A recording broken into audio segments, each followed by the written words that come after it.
Car fans rejoice as one of gaming's best racing franchises is back with Forza Horizon 5. The Horizon series is known for its more arcadey take on the Forza formula, with gorgeous open worlds to explore and a seemingly endless amount to do. 5 looks to be no different and is the perfect time for new players to jump in thanks to its day one availability on Xbox Game Pass. Here is everything to know about Forza Horizon 5, and if you enjoyed this video, make sure to give us a like and sub, it really helps out.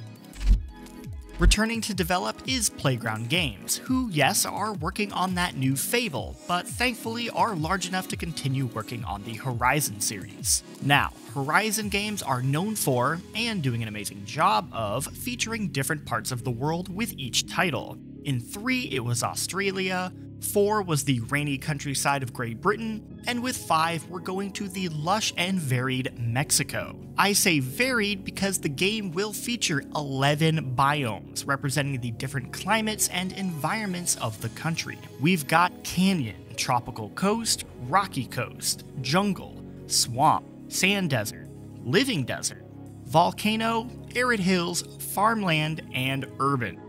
That's a lot. So much, in fact, that Mexico is the largest Horizon map to date, being 50% bigger than Horizon 4. The team has said they've taken great care to do justice to the setting and stressed that they spent a lot of effort making sure they don't play into any Mexican stereotypes. This means working with a Mexican scriptwriter and a cultural consultant. Creative director Mike Brown said, "We want this to be a game that when a Mexican plays it, they feel like it's been made with care and love, and I really feel like we've taken this very seriously." To help Mexico feel alive is the return of seasons, first introduced in Horizon 4. But this time things have been anteed up further with dynamic weather. Weather is now local to a specific region, and you can see a storm off in the distance, and yes, chase after it if you wish. I pray this eventually leads to a Twister-themed DLC, where I get to live out the fantasy of being Bill Paxton chasing after tornadoes. I gotta go, Julia, we got cows!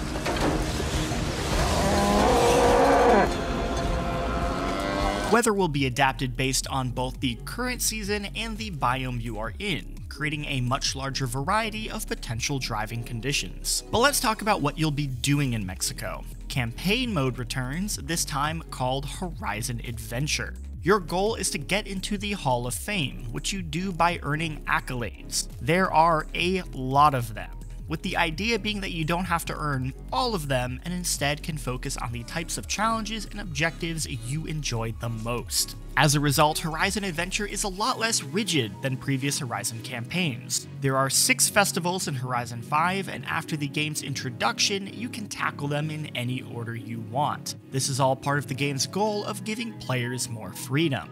As you explore the map, you'll naturally come across arcade minigames. The devs have compared these to Destiny's public events. An arcade event will spawn on the map, you drive over to it, and will be grouped up with other players online. There are 12 different challenges and minigames. They are collaborative in nature, such as Pinata Pop, where you work together to destroy as many pinatas as you can, or Bullseye, where you need to jump off ramps to hit the floating target. The Horizon series has been pushing new types of custom user-created modes and content over the years. 3 introduced blueprints and bucket list challenges. 4 added Super 7. And 5 is looking to take things even further with Event Labs. This is a new tool that lets you create your own races and game mode. In many ways, it looks to be Forza's take on Halo's Forge mode. We've seen a small sample of what Event Labs can do, such as this game mode where you have to run into giant bowling pins. But it won't be until it's in the hands of the community that its full potential will be revealed.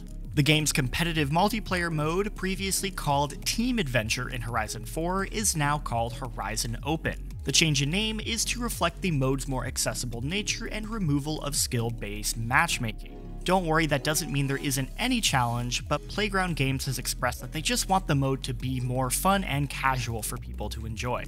There will be 4 playlists available in Horizon Open. Open Racing, which offers a variety of racing from street to cross-country, Open Drifting for drift challenges, Playground games for PvP modes like Flag Rush and King of the Hill. And finally returning in Horizon Open is the Eliminator, Forza's take on Battle Royale. The mode was added post-release in Horizon 4 and quickly became the game's most played online activity. Horizon 5 has gotten an extra year of development time compared to previous entries, and Playground Games has talked about how this has allowed them to tweak the driving to create a better experience. For example, they've rebuilt the way both suspension and brakes work to feel more authentic and realistic. While realistic may sound like it's more difficult, in reality, Playground Games has said that this change has actually made it more accessible and fun to drive. They've also talked about how they've improved the experience when using a racing wheel, which should be great news for all you diehards out there with insane racing setups that I desperately wish I had the space for. And speaking of diehards, I know some of you love seeing what real cars are available in these games. After all, these are gorgeous cars we can never have in real life, but at the very least we get to live that dream in Forza. Horizon 5's cover cars are the Mercedes AMG 1 and the 2021 Ford Bronco Badlands. Other brand new cars to the series include the 2020 Toyota Supra, the Mark I Ford Escort, the Ford F450 Super Duty, the Porsche Macan Rally Raid, and the Porsche Taycan Turbo S, to name a few. On the customization end, Playground has promised over 100 new rims, 100 visual upgrade parts, thousands of performance upgrades, and the much requested ability to paint your brake calipers. There's also the new audible upgrades, which can change the sounds of your car, such as the intake or exhaust. Character customization is getting a much needed boost. You are still stuck with a selection of preset faces, but you can now change your hair and hair color, add prosthetics, pick your pronouns and voice, on top of having a greater pool of clothing and accessories to work with. Forza Horizon 5 will be the first entry on the new generation of consoles. Series owners can expect a greater level of detail in the environments and increased draw distances thanks to the power of the new systems. Ray tracing is supported, but only in Forza Vista, the series mode that lets you admire your cars up close. Bit of a bummer, but that doesn't mean the game won't look gorgeous the rest of the time. The game features a new volumetric lighting system, and the developers have talked about how they have captured thousands of different skybox photos at a whopping 12K resolution.